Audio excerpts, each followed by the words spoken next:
Good afternoon, ladies and gentlemen.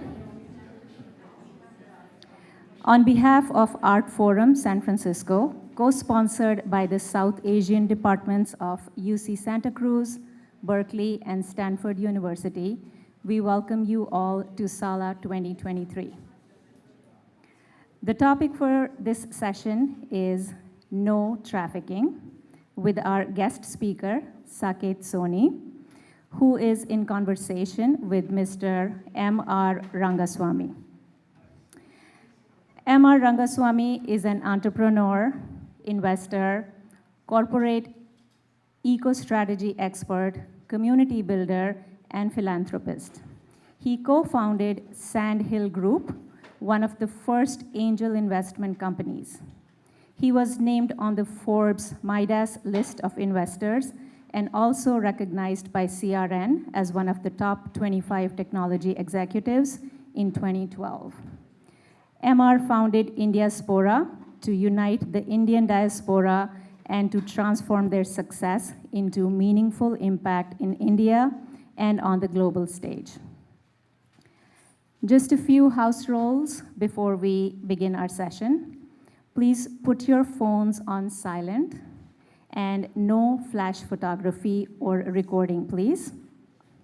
This will be a 45-minute session with 15 minutes of Q&A at the end. So with that, let's give our panelists a big round of applause.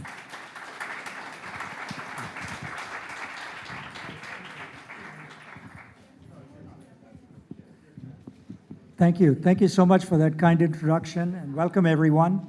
I'm not an author, full disclosure, but I've read a lot of books. But I have to tell you this, Saket is an amazing individual. I had the chance to meet him a week ago in Washington, D.C., have lunch together at Binda's. You know, Shobha Day was talking about Binda's. We actually met at Binda's in D.C. and had a nice lunch, got to know him. He's a labor leader, community organizer, runs a nonprofit called Resilience Force that works with workers who come after climate issues happen, like earthquake, or not an earthquake, I should say, more like fires and drought. They come in and actually rebuild economies. So he runs that nonprofit.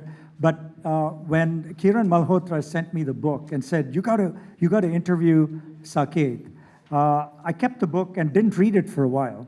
But then I was on a flight from Delhi to Milan, and I took the book with me, and it was a daytime flight. I had my glass of wine, I opened the book, and next thing I know, I was landing in Milan.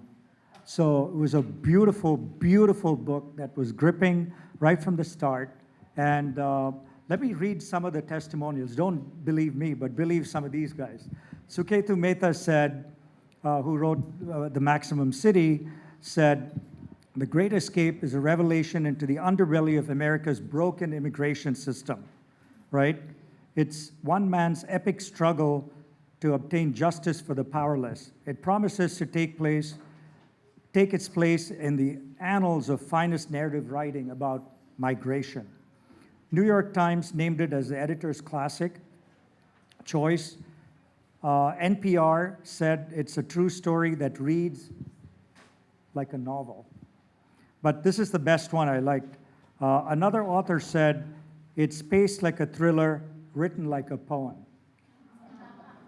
But again, when I saw this book, Great Escape, my vision was, Steve McQueen in the movie Great Escape, right? He's on a motorcycle, he's trying to escape from this German prisoner of war camp. But this is very, very different, Saket. And it's hard to believe that there could be people who are bonded, who are in slave-like conditions, living in the United States, ladies and gentlemen, the year 2006. This is not 1800s, this is not the 1900s, it's the 21st century, right?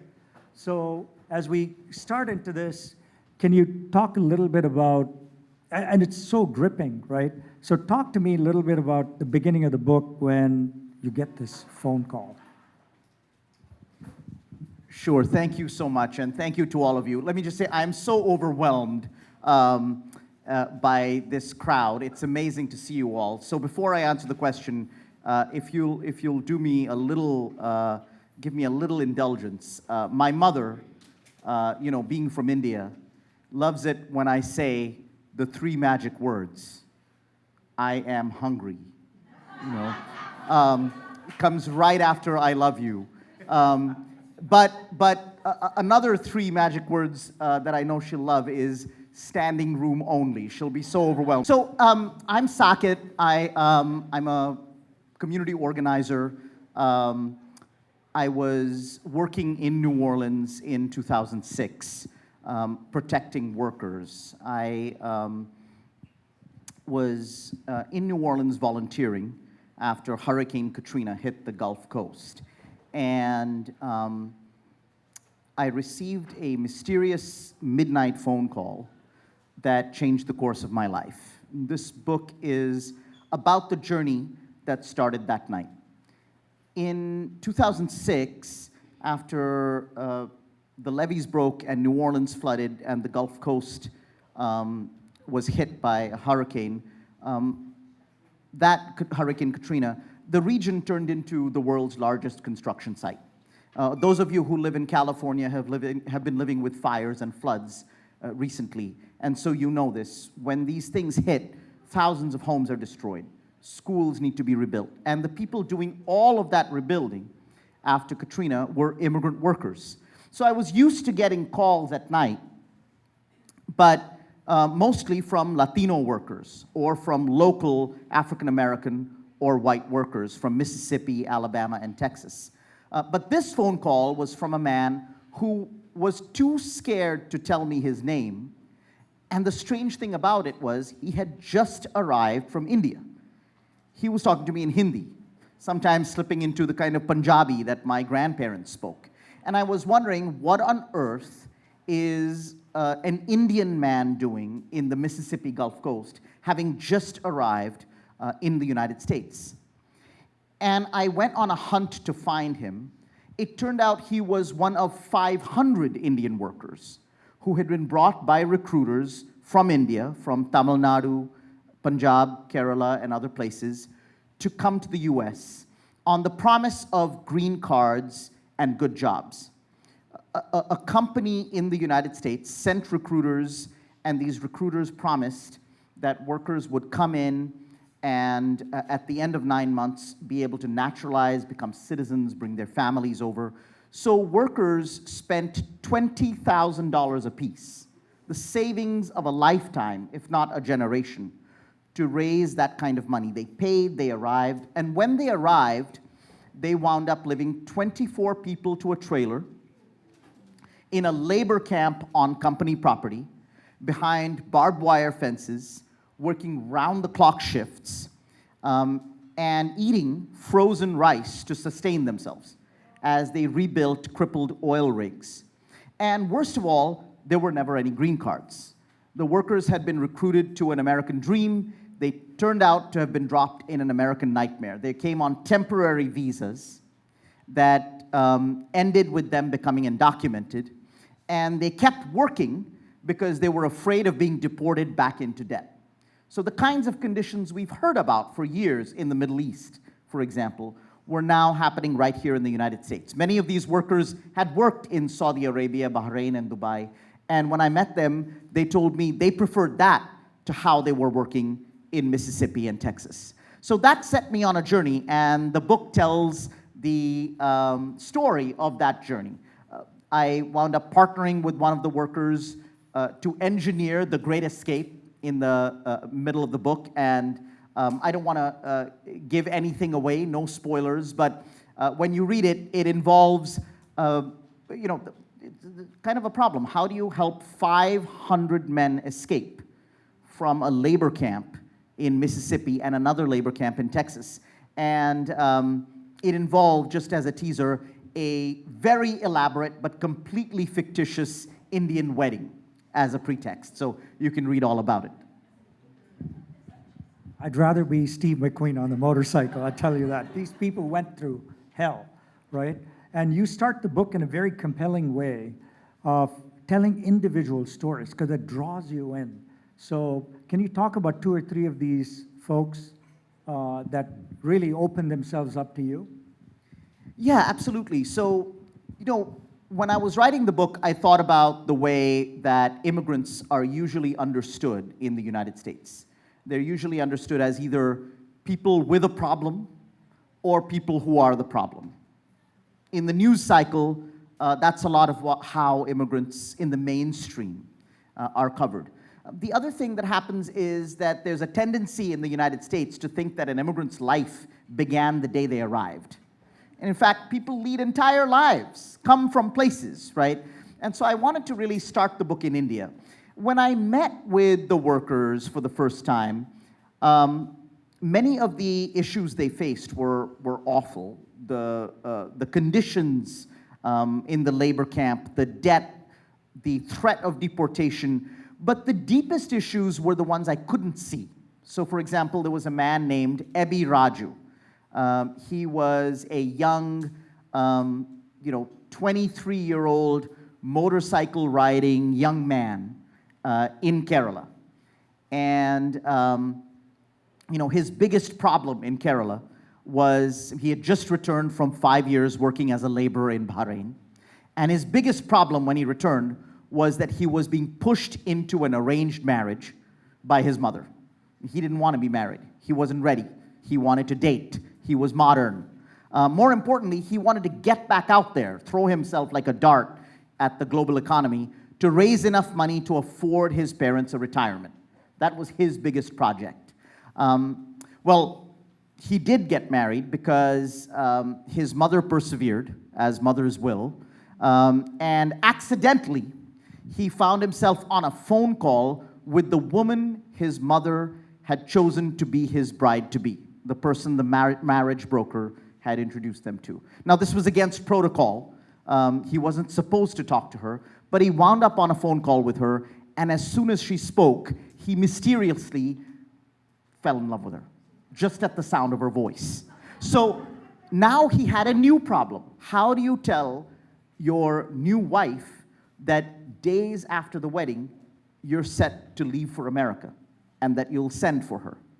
So he was expecting that she would join him. The recruiters had promised that families would join the workers in 9 months. So he left, and he left his wife, Binsi, pregnant, expecting to be reunited with his wife and newborn child 9 months later.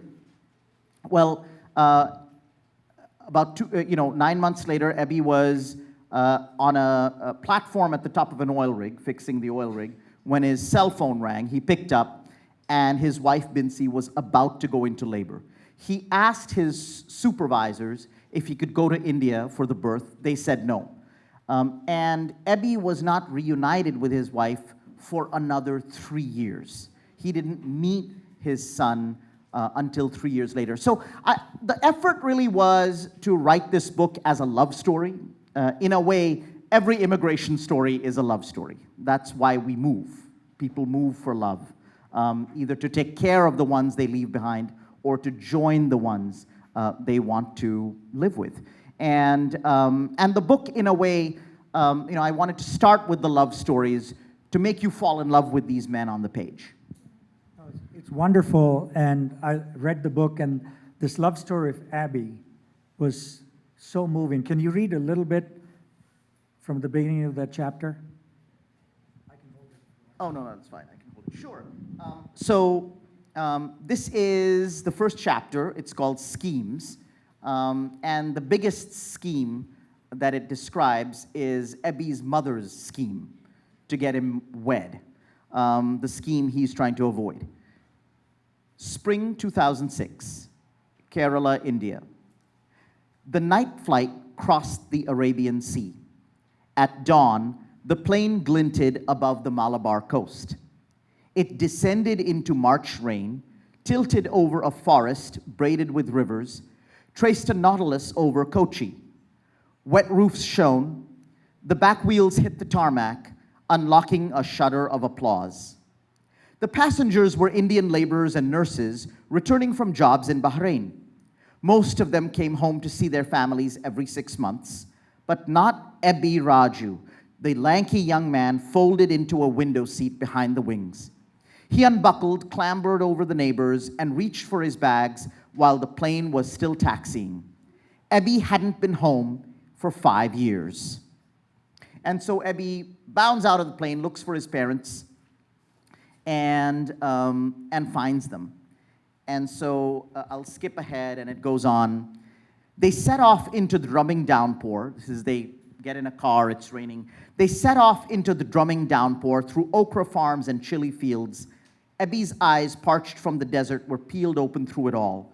From the back seat, his mother dispensed news. There were 5 years to catch up on. She described the state of his father's bronchioles, recited an inventory of her own ailments, reported on the home remodeling project Ebby had sponsored with money wired from Bahrain. His father maintained a stoic, wheezy reserve. By the time the taxi trundled into the Raju's town of Mirnadam, there was only one silent news item that his mother hadn't shared. Last week, Ebby's parents had put an ad in the matrimonial pages of Kerala's major paper, the Manorama, announcing they were looking for a wife for their only and eligible son. He was 27 now and had some cachet as a worker returned from overseas. But an ad is just an ad, not a marriage proposal, so she didn't mention it. That's amazing. The other thing is you build into this book is a story within the story, which is your personal story. You went to University of Chicago, you were in theater, but then you had your own problems with immigration, racism. You faced a lot of that. You also were staying here undocumented. Can you talk a little bit about your own personal story that was in this book? Sure. My parents were maybe the first parents in the 5,000-year-old history of our wonderful civilization to let their son go to the United States to study theater. So that's what I was doing in the United States. I'm also very proud today to have someone in the audience who's a very big part of my personal story. I was a terrible student, destined for great failure, but a very, very important teacher of mine, probably one of the most important influences in my life, Ma'am Subrian, is here, who kind of set me on a path and encouraged me to do what I love. So I came to the United States at the age of 20 on a scholarship.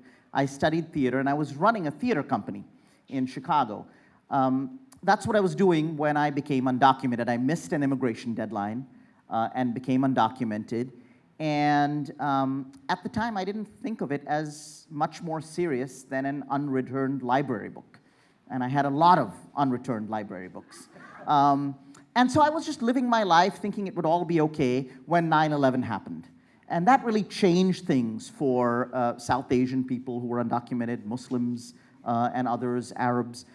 Cities like Chicago, we all went into a kind of hiding. And I was living as a fugitive in Chicago for many years, learning a very different, getting a very different kind of American education. And so that really turned me into a community organizer. When I finally adjusted my status, I left theater and I became a full-time organizer. My family didn't quite understand it at the time, but long afterwards, when President Obama was elected, there was a New York Times editorial that said he had been a community organizer. So that circulated a lot in my family. My parents sent it around. And that's really where my personal journey started. When Katrina hit, I went down to volunteer, and perhaps if I hadn't received this midnight phone call, my life would have been very different. But that phone call made me stay in New Orleans, and for the next few years, I was really in the trenches with these 500 men. And you missed many other deadlines, as we see in the book, of filing your papers, and literally, we'll come to that part. When you were doing the march, you had to finish these documents in order to be legally resident in the United States. So you took a lot of personal risk. You put your life into this whole case, right? So talk a little bit about that. You know, one of the interesting reactions I've had to the book is people will come up to me, particularly people who aren't from South Asia, and they'll come up to me and say, oh, so you're Indian, and these workers are Indian, so they must have trusted you. And that's why you were able to gain their trust, and you could work so closely with them. And so, of course, that, you know, wasn't the case at all. I think when I showed up in front of the workers for the first time, they really wanted a Harvard-educated lawyer in a suit. You know, what they got was a Che T-shirt wearing young kid in a hoodie who didn't even own a tie. They were hoping I was working for someone who could help them. And I really had to gain their trust. And so what I couldn't tell them at the time was that while I was trying to help them with their future in the United States, my own future was quite tenuous. I had my own immigration problems. My own future was hanging by a thread because I had a temporary status that connected to one of the great love stories of my life, which again, no spoilers, but I decided in the writing of this book that I was telling the workers' story as a love story. So I had to share a bit of my own. And my own first great romance intertwined with the story of my immigration status and my being able to stay in the United States. And I was preparing for this immigration interview all through, which I thought would come to a disastrous end, and I'd have to leave and go back to India, leaving all these 500 men in the lurch. So yeah, it was a lot to hide. I ended up sharing all of this with a worker named Rajan, who winds up becoming my great partner in helping the Great Escape happen, and also winds up becoming a brother to me, a person who teaches me how to cook, the person who I smuggled him spices into the labor camp so that he could cook for others. And he became a friend and brother, and eventually I was able to share a lot with him. You know, much more recently, a lot of the workers have read the book and said, "You never told us." And I'd say to them, "Well, if I had told you, would you have stuck with me?" And they'd say, "Absolutely not. You know, I'm glad you never told us." So.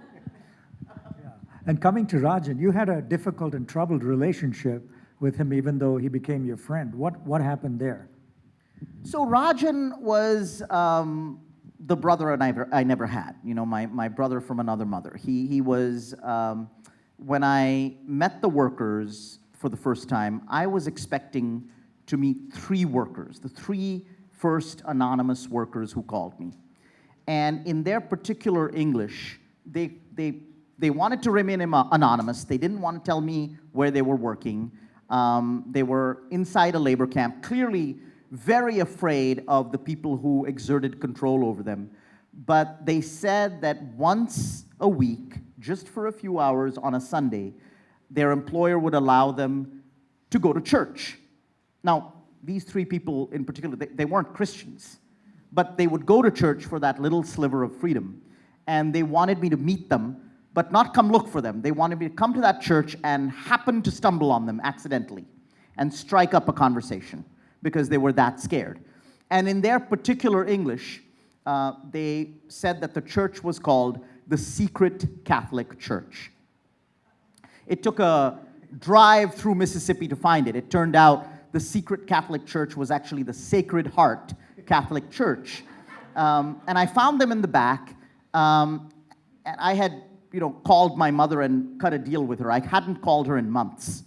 And including, when she called me on my birthday, I sent her to voicemail because I was that busy. I know, not a good thing. I'm not suggesting that the book is a kind of manual on how to live.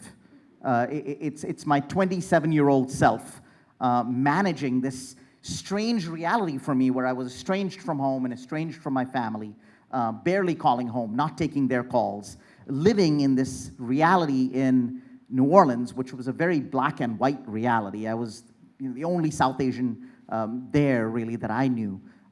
And And that morning, on my way to meet the workers, I cut a deal with my mother, and I asked her to translate my long speech that I would give the workers into Hindi for me, because my Hindi was rusty. And I had sort of prepared the speech. I opened the door, imagining I would give it, and I came in expecting 3 workers behind the door. There were 100 workers waiting for me. My speech completely failed. I could offer them nothing practical, nothing tangible. At the end of the speech, the crowd was completely silent, and then someone raised their hand and said, can you say that again in English? It turned out no one there was from Punjab. None of the North Indians came. Everybody was from Tamil Nadu and Kerala.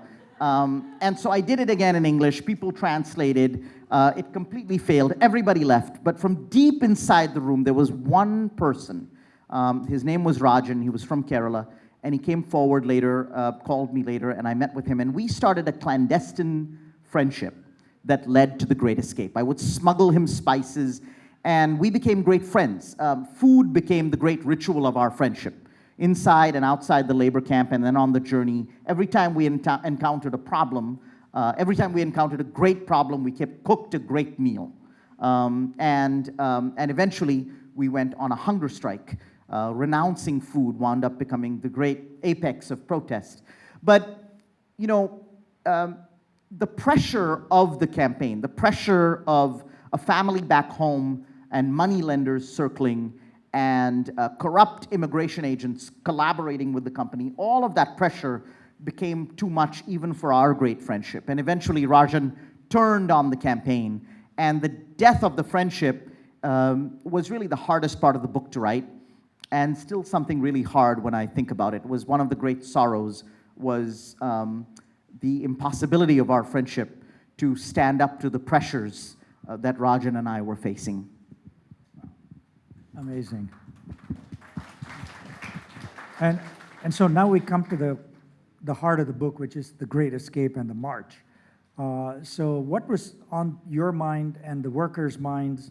As you said, you're going to walk from what, New Orleans to DC? I mean, how many thousand miles is that? And that's a long journey, and how do you walk on highways, and how do you get to DC? What was going through everybody's mind? How did that unfold? Well, you know, what Rajan and I were planning was that we would have the workers who were trapped in labor camps in Mississippi and Texas, that we would have them escape in the middle of the night. It took a lot of flavored cigars as bribes to guards, lots of mini bottles of wild turkey, you know, lots of planning and stealth conversations, and we engineered this escape in the middle of the night. The strategy was that the next morning, we were filing a trafficking complaint with the Department of Justice.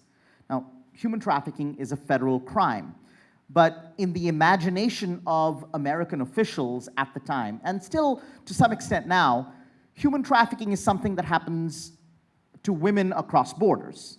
You know, people are much more familiar with sex trafficking.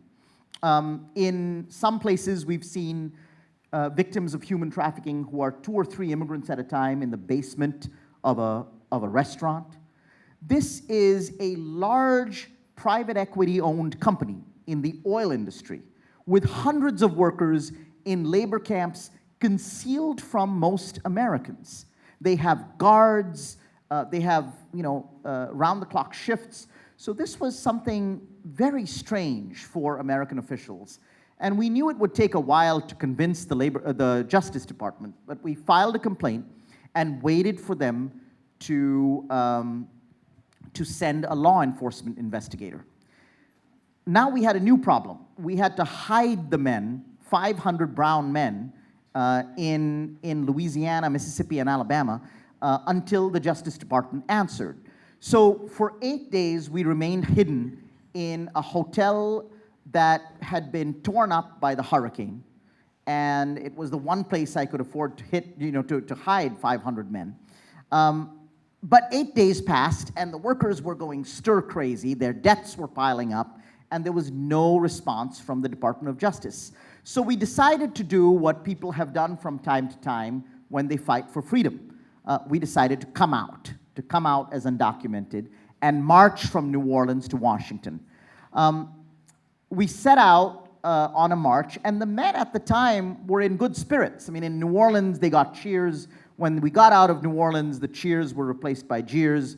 Bottles were flying from trucks and hitting the men on their heads. But even that was a little bit kind of counterintuitive. We were getting strengthened and buoyed by that whole experience. What we didn't know then was that deep inside the US government, there were corrupt agents with their own corrupt ties to the companies. Agents who were trying to incarcerate and deport the men, who were dismantling the Department of Justice investigation. And in fact, the very agents who were working deeply with the company had themselves appointed as the investigators for the Department of Justice. And so we were walking right into the lion's mouth, but we didn't know it. And the men were optimistic. I mean, these were people who were, born in India, grew up in India, going back and forth between the Middle East and India.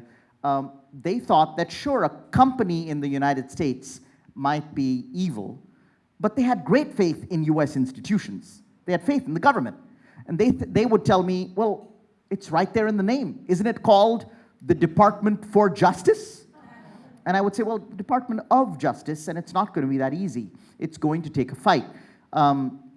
And it did take a fight. It ultimately took years to get justice, and we wound up having to fight the very people who were appointed to investigate the crimes against the men. So then you get to Washington, ultimately. I guess it took you quite a while. So what happens in Washington when you reach there? So initially in Washington, we got a hero's response. But then the campaign against the men took over, and it turned out that the company had hired a lobbyist that had worked for many presidents, and corrupt agents had hijacked the investigation of the trafficking and turned it into an investigation against the men. Under that pressure, Rajan and my friendship initially was great. There's a scene in the book that I still think about that still makes me hungry, where at the moment of deepest crisis, we rented an apartment and made our greatest meal. Rajan cooked a one-pot meal, a kind of Bedouin biryani called al-kabza, which takes 22 spices, and it's this incredible meal, and we, intoxicated by all the spices, we came up with the great idea of a hunger strike and went on hunger strike for 23 days. At the end of it, the government started to budge, but the agents inside the immigration department fought back and managed to wrest the investigation back. And at the end of DC, I told the men that we had lost, that there was no hope forward, that they should all go into hiding, that there was no hope anymore, that I couldn't save them, I couldn't get them citizenship or the papers they were promised or a good outcome of a trafficking investigation, but the best I could do was advise them to hide. They asked me if they could go to India. I said that I couldn't guarantee at this point. They had been undocumented for years, so I couldn't guarantee that they wouldn't be arrested on the way out of the country. And they still had their debts. So they told me they weren't going to leave. They wanted to work out of status and send money home. But many of them had marriages that were falling apart. They had parents who were dying. They had missed every milestone of their families' lives for years. And they told me to go to India in their place. So I went back to India, and I took it on myself to go back and hold myself responsible for their plight. I went to India to apologize to their families, to tell their families that they would likely never see their husbands and brothers and sons ever again. That's tragic. I know you went to Chennai, you went to many different places in India to meet their families and stuff. So when did all this get resolved where they actually got papers and they could come out of hiding? How long did that take? So 2006 is when they started their jobs. When did they actually become free people? You know, it almost didn't happen. I mean, I went to India expecting anger and rebuke, expecting to be blamed, feeling that that would be justified, that it was my fault that I didn't win. It turned out that the families of the men weren't angry with me. They were just grateful. I had been with their sons and husbands and brothers when they couldn't be. I had been deep in their darkest night with them, and so now I was family. So I spent a few weeks with them. They built me a bridge to my own family. I remember a night with my parents where I told them how ashamed I felt that I hadn't been able to, to deliver for these men. And my mother told me that I didn't need to earn my parents' love. And it was the first time in my life that I understood that I didn't have to be valuable to them or successful for them to love me. And that kind of gave me the strength to come back to the US and continue the campaign. So we continued to fight, and what it took to win came about a year later. This was about 3 or 4 years into our fight. We found the smoking gun that proved that the very agents who were investigating the men had been the ones collaborating with the company to ensnare the men.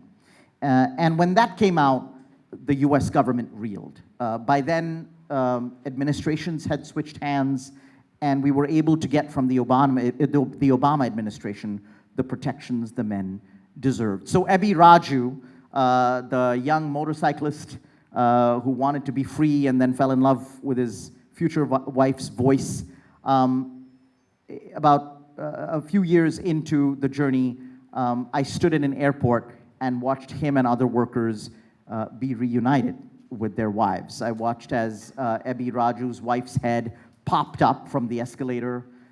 She had a little child, 3 years old, in her arms, and they embraced.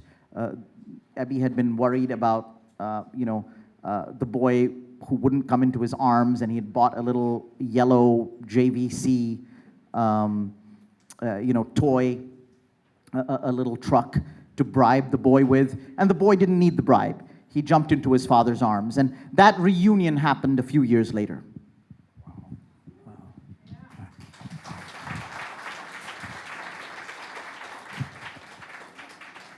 And then these men are, talk a little bit about the lives after the book. What do these men do? Where are they? And I know you have a reunion and stuff like that. Talk a little bit about where they are in their lives, their families, their stories. Well, I feel like my family has greatly expanded. I now have, 500 men, and all their relatives have become my family. All the men were reunited. Most of them have settled in and around Houston. I, have spent years going to their citizenship ceremonies, then to their children's graduation ceremonies, then to their parents' naturalization ceremonies. It seems like the last few years have been a parade of ceremonies, which is incredible. The men were reunited with their families just around Thanksgiving, and so we've kept a tradition of meeting every year for our own Thanksgiving, where the food, by the way, is much better than in most Thanksgivings. Lots more mutton curry at that Thanksgiving. So the men are now living, everything, all the things that the company promised, we won from the government, and the men are now living their American lives. And that was really the impetus to write the book. I would sit around and I realized that I knew so deeply the gorgeous stories of these men, not just as victims or as perfect people, but as complex characters.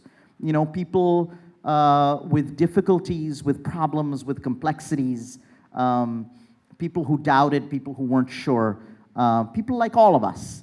And I wanted to write that story. Awesome. And I know this took place roughly between 2006 and what, 10 or 12? The men were reunited that with their families around 2011. 11. And now it's been over a decade after that, right? So it's been a lot of time passing. When did you think of writing the book?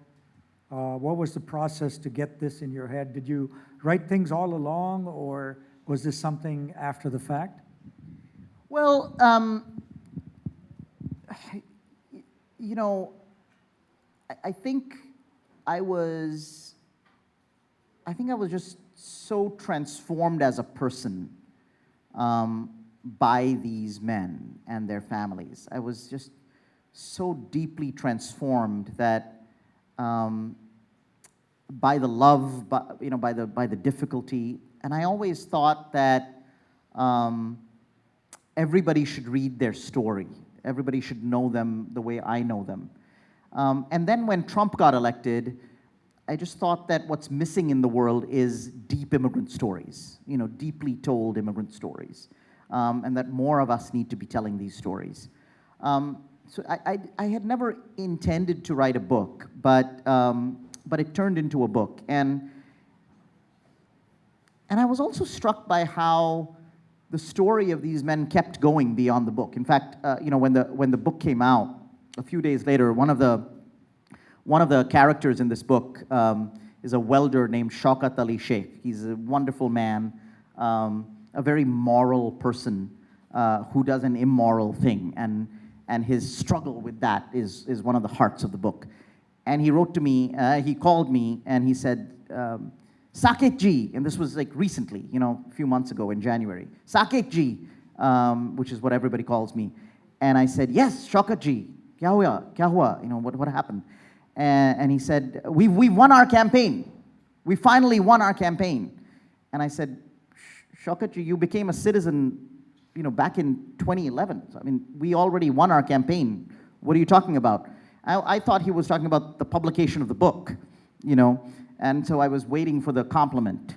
I was really ready for a compliment. These guys, they don't hand them out, what is it with our people, by the way?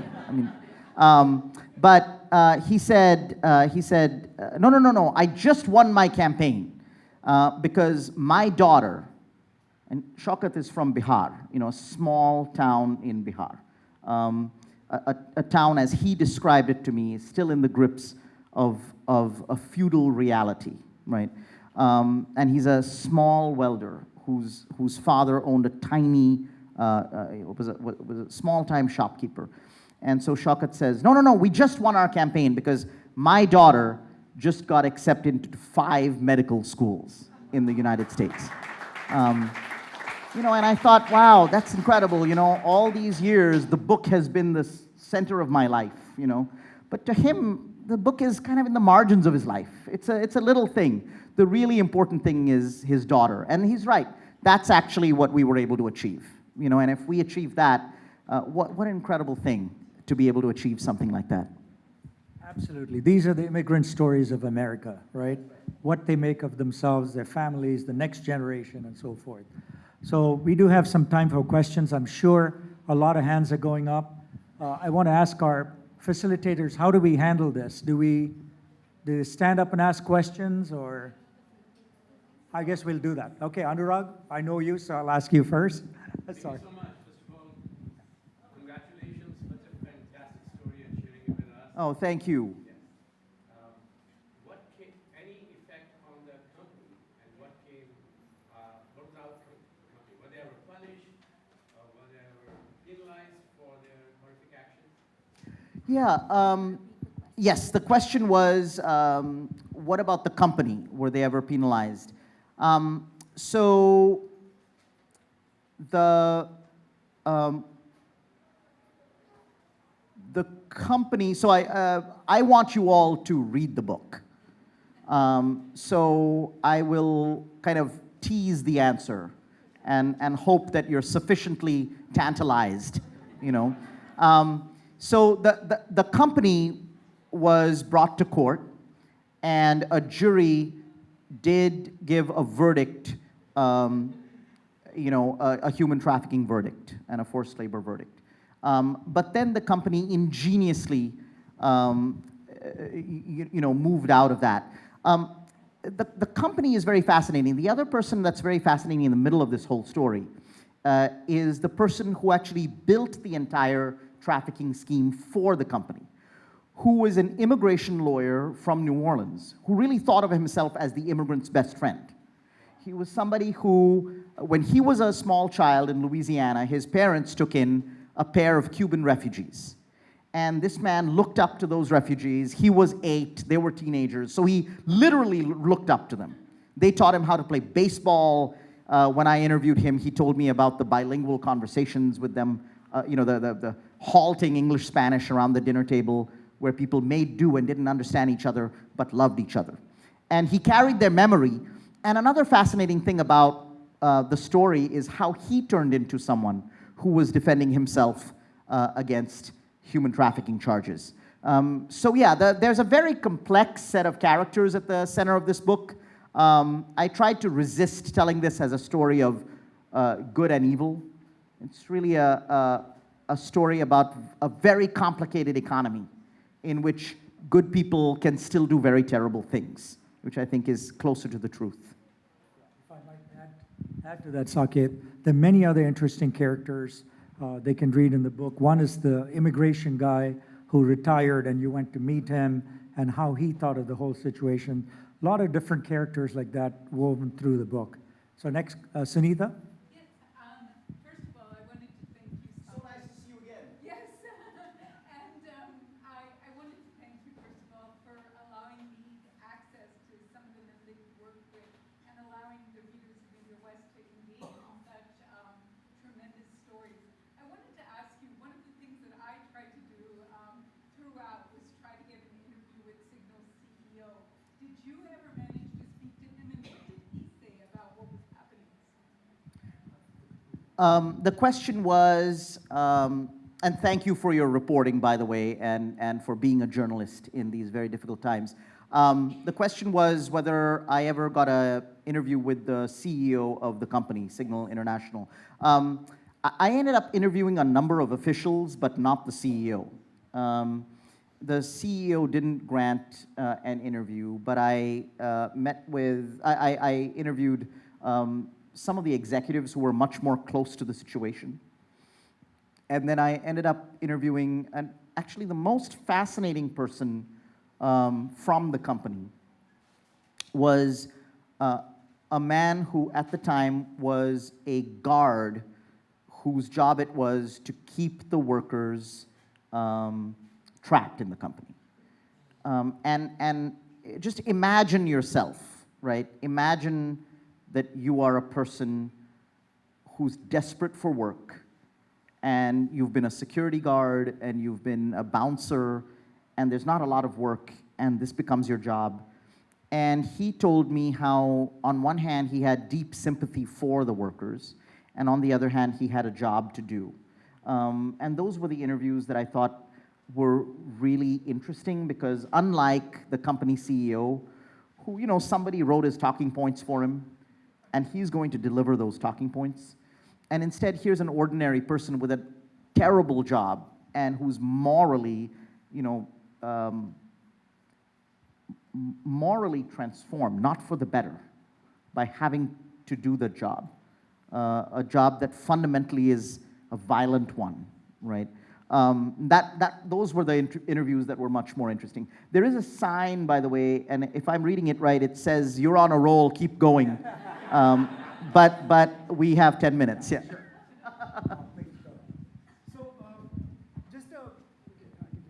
just a broader question. What is the solution to America's immigration problem for undocumented immigrants? So, people coming in as well as those that are already here. I just wondered, because you know, speaking to Congress really works, and I speak to 100 congressmen about ending poverty globally. So I just wondered, what would you tell them if they listen to you about how to solve this? Well, thank you for you know, thank you for using your voice with Congress. That's very important. I think that most Americans agree that immigrants are needed in the country, and that the ones who have helped build the country belong in the country. and I think most people would agree with the contributions of immigrants, immigrant teachers and nurses, immigrants in the tech industry who helped build the whole place where we are right now. And what an incredible contribution. But I think that a small number of politicians have been able to demonize immigration and turn it into the third rail in American politics. And it wasn't always that way. The first immigration reform was passed by Reagan, right? And so the goalposts keep moving, largely because of a very, very polarized society we live in. So yes, there's a policy solution, but equally important is changing people's hearts and minds. Immigrants need to tell their stories to other immigrants and to non-immigrants. If there are people in our lives who are undocumented, we need to understand the dignity of their journey, what made it worth it for them to take so much risk. And if their lives intertwine with ours, we need to make sure we translate our lives in the market to real relationships. You know, it's not enough just to take the services of immigrants. It's also important to understand who they are. So I really think that we sometimes forget how powerful and important compassion is, and it's important to keep the compassion in our politics. Sorry, go. And we'll take yours and then we'll come here. I know you just touched upon having compassion as you're a subject matter expert in the middle of this really intriguing topic. What would you advise for just average people to do in terms of an action for such a problem like this existing? Well, you know, people often say, what can I do as an individual? You know, what can one person do? And my answer to that is usually you can stop being an individual. You know, you can join something. There are so many extraordinary groups now to join. Your own local community may have a center that serves immigrants. MR runs an organization for us in the Indian diaspora to contribute to causes, to advance progress. You know, there may be groups that you belong to that don't see themselves as political and don't want to take an opinion that might be controversial. But if you're part of that group and you're trusted, tell them this is not controversial. It's just kind. You know, it's possible to be kind. You know, I think that I was actually discussing this with Ma'am Subrayan, you know, my teacher. I wonder what would have happened to me if I hadn't grown up in a place where people made it easier for me to do good things for other people. It was never put to me as a political, you know, nobody said to me, hey, we want to train you to take up left-wing causes. That wasn't what I was doing. I just felt bad about what I saw in Delhi. And growing up in Delhi, you saw terrible things. It was made clear to you, if you had eyes to see, you saw how your life was better than other people's. And I just felt like I had to do something about it, and there were people around me who made it easier, teachers of mine and my parents. And I think we can all do that for our kids, you know, for our cousins, for people who might be trapped in a job that's high pressure and weekends are for resting, and so there's no time to do good, but we can give them a little way to connect to a bigger purpose. And I think that's worth a lot.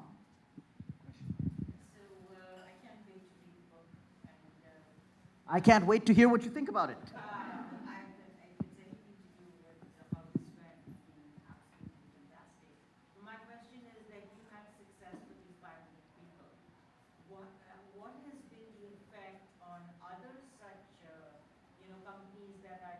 Do you still see this sort of bonded labor, you know, that being brought in with the immigrants, and have there been any policy changes or other changes that you've already brought about? Yeah, that's a great question. The question is just, have we seen bigger changes than just for these 500 workers? One of the things these workers won was protections for people who would come after them. So the federal government did strengthen protections for people who were trafficked, including a policy change that meant that it was no longer enough, that is to say, after these workers, it wasn't enough for a company to say, our subcontractors did it.